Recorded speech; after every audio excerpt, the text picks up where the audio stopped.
Hello, people of the internet, and welcome to this first episode of Okami. This was a request, and actually somewhat of a donation by a longtime follower, Gabe. He's actually one of the mods here as well, but he donated money to the stream a while back, and this was one that he requested, so it's about time we get around to it here now. And I'm gonna probably move things around in about another month because once the new Zelda comes out, I want to play that for the weekend. So I don't think we'll be done with this by then, but we'll see how it all works out. But regardless, we're gonna go ahead and start this up on Saturdays here. Not sure if anybody's here at the moment, but if you're watching live here on Twitch or over on Beam, thank you so much for stopping by. And if you're watching after the fact over on YouTube, thank you for checking out the video on the channel here. So we'll get right to things. I haven't played this in a while, and when I did, it was very little. It was like back when I used to work at a video game shop, it was just like on a demo at that time, back when this was released. So I haven't actually really played from the beginning or anything. So this will be a first playthrough for me. I know it's a pretty good game. It's got a lot of following to it, and I mean, it had enough following that they made a HD remake of it. So I guess an HD remake. So we'll see. We'll go ahead and start then. Take the music on out. This is Animusic. Check them out at animusic.com or over on the YouTubes under Animusic. So we'll go ahead and bring the game in. Tested it a little bit, so we'll see how it sounds. We'll get right to it here. Just the screen size, yes. How does it look like on there, I wonder? Oh, it does show up like that, okay. Confirm, just the screen size, yes.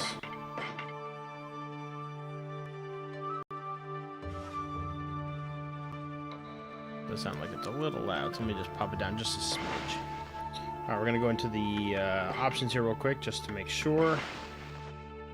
We'll go ahead and put the background music down just another little bit there. Controller settings, screen size, controller setting.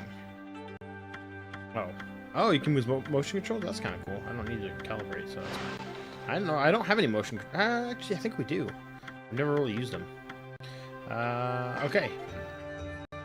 What is up, Gabe? The one and only. I just was talking about you, saying that you were the one who contributed to the stream, and requested we play this. So let's check the controls out. See, control type 1, 2, 3, 4. Okay, so okay, we're just strictly using one. Okay, so we got view map, POV, celestial brush, and fleetfoot. And then that's all. Listen, examine, bark, jump, bite, tackle. Okay, so pretty simple. Move, camera. Okay, cool. Let's get right to it. I am listening in here just to make sure things sound. We'll say it right about there. Sounds alright, I guess. Story. Hideki Kamaya.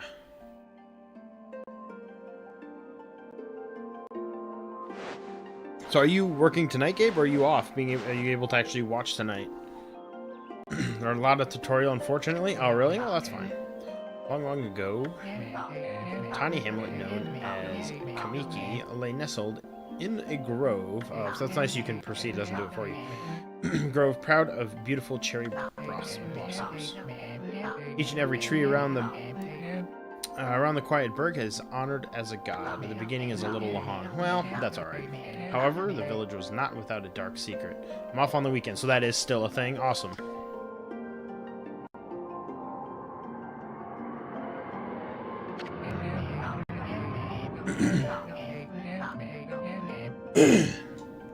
Excuse me.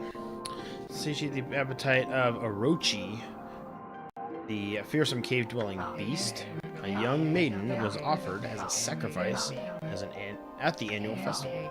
With a body like a mountain and 8 heads mounted on necks the size of tree trunks, its blood-red eyes alone were said to curse anyone who gazed into them. No one dared disobey the horrific beast. Okay, did mute. Okay, good. Yeah, I thought it muted, but I guess it didn't. Didn't mean to clear my throat like that so many times. Usually I mute the mic. When the night of the sacrifice drew near, a mysterious white wolf appeared outside the village. This wolf, its coat as brilliant as snow, was dubbed I'm horrible. Shir-Anui. The wolf kept a watchful eye on anyone who ventured outside the village and made a habit of patrolling the streets at night. People assume the wolf to be a familiar of the Orochi. Okay.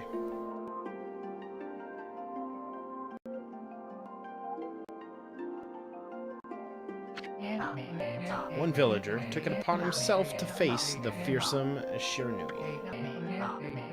I don't even know how I'm saying that. I'm gonna probably mispronounce a lot of stuff. Warrior Nagi attempted many times to challenge the wolf, but his attempts were thwarted by okay, so it's Shiranui's swift move. That's how I'm gonna say it. If it's wrong, that's wrong.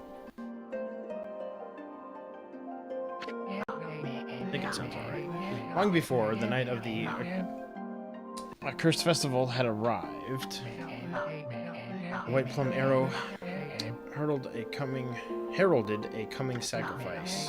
Piercing the sky, the arrow sunk its shaft squarely into the home of Nami, the villager's most beautiful maiden. Nagi, harboring a secret love for Nami, was enraged by the sign. Determined to put an end to Orochi's once and for all, Nagi traveled to the beast's cave in place of his beloved. Is Navi in here? Is she going to tell him to, hey, listen? The Moon Cave, a place of dark evil itself, served as Orochi's home. As Nagi stood bravely before the entrance, a beast appeared, eyes glowing crimson upon 8 thrashing necks. Orochi stood tall before him, anxious for another sacrifice. Nagi leapt with incredible grace, swinging his blade valiantly. On and on he sliced, well into the moonless night. But Orochi's hide was like steel. It had left nearly a scratch. I think that's what it said. Nearly a scratch. So we got a lot of story here, but that's alright. At long last, Nagi his energy spent from the intense battle dropped to his knees, fatigued and gasping for breath. He knew he was staring death in the face. It was then that the wolf appeared. As if to protect Nagi, it stood its ground before Orochi. In the darkness of the cave, the wolf's coat shone brilliantly. Alas, it was the Shiranui the wolf that dwelled outside the village.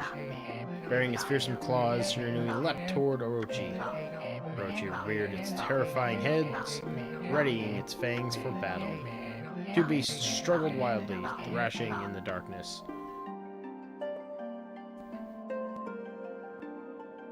You're right, when the beginning is a little long. Mysterious and terrifying, the spectacle continued. Shiranui summoned gusts of divine wind to counter Orochi's flames. Ah, there's the breath. That's right. Did they ever make this for a handheld where you could use the touch screen? For some reason, part of me thought that they made a touchscreen version of this. Maybe on the Vita? I don't know. As Orochi closed on Shiranui's sharpened claws glisten, gigantic tree suddenly... Wow, that's hard. The gigantic tree suddenly sprouted forth, shielding the wolf. Shiranui's fought gallantly to gain the upper hand. However, Orochi, protected by a mystical power, was not easily bested. Shiranui. Not a little. There's a sequel on DS. Oh, really? Okay. Covered in gashes, mystical coat, dyed crimson, stood exhausted before the mighty Orochi. And a Wii port? Oh, that's right. I do remember the Wii. So that would be... With the Wii remote, you could do the motions with the brush, right? Orochi saw a chance to strike what would be the final blow, but Shiranui refused to give in. With its last ounce of strength, the majestic wolf gazed heavenward and unleashed a mighty howl. Suddenly, the black clouds overhead dissipated. The light from above glistened off Nagi's sword and as a beacon of hope.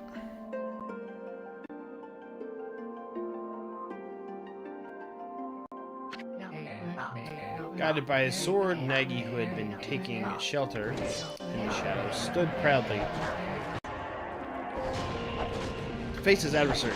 Channeling all his strength into his scarred and battered arms, he leapt fiercely toward Orochi. Yeah, it was kind of cool. One of the few games I wanted to play with the Wii remote. Okay, gotcha. Got to turn up the baby monitor. The golden sword danced in his hands like a puppet on a string. One by one, Orochi's fearsome heads separated from their owner.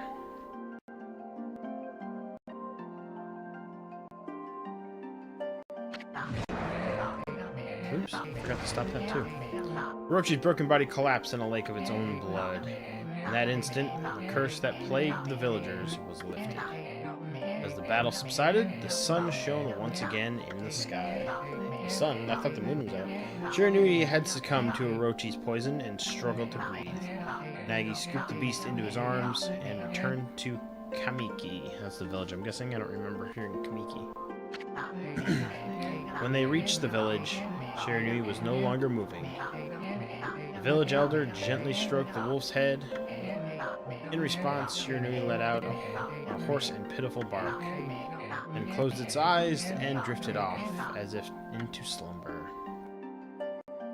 There we go, we beat the game. Peace had last returned to the Kamiki village. In honor of Shiranui's heroic exploits, the villagers erected a shrine and placed a statue of the wolf within it. Nagi's sword was christened. I'm not even going to try to say that because I'm going to totally mess it up. Tsukuyomi? Tsukuyomi.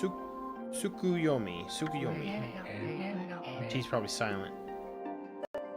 Tsukuyomi. Placed inside the moon cave, the villagers all looked forward to an age of endless peace. Here we go. It was a red dot. Oh. However, this is not the end of the story. There is more to this tale than most people know.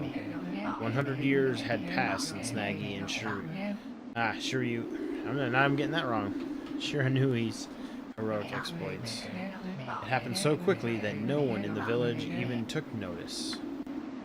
So we've got this game 100 years after. Then when we played the Breath of the Wild, that's 100 years after.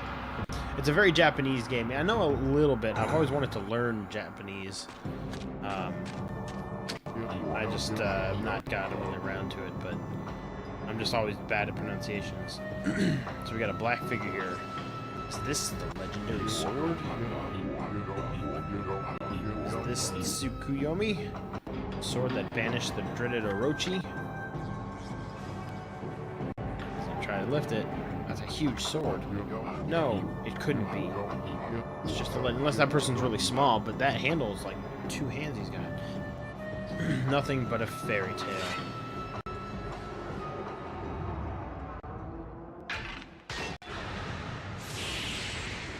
Uh-oh. I mean, after all these years, no one has come to try to take that. Had to be somebody that tried to come and take that sword.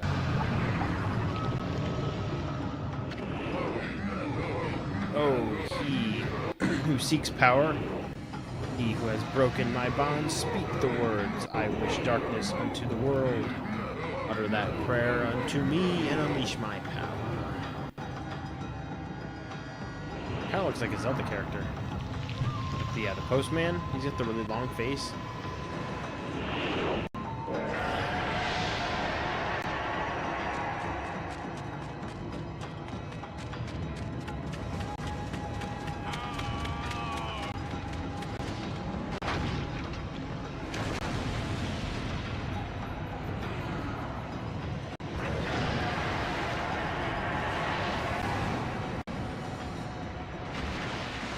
I'm going to turn it down just a little bit more. There we go. If that's any better.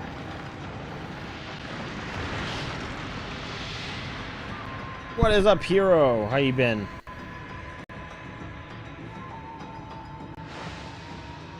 Alright, here we go, finally. So that was our opening. I'll probably just make that its own little segment. Horrible tragedy.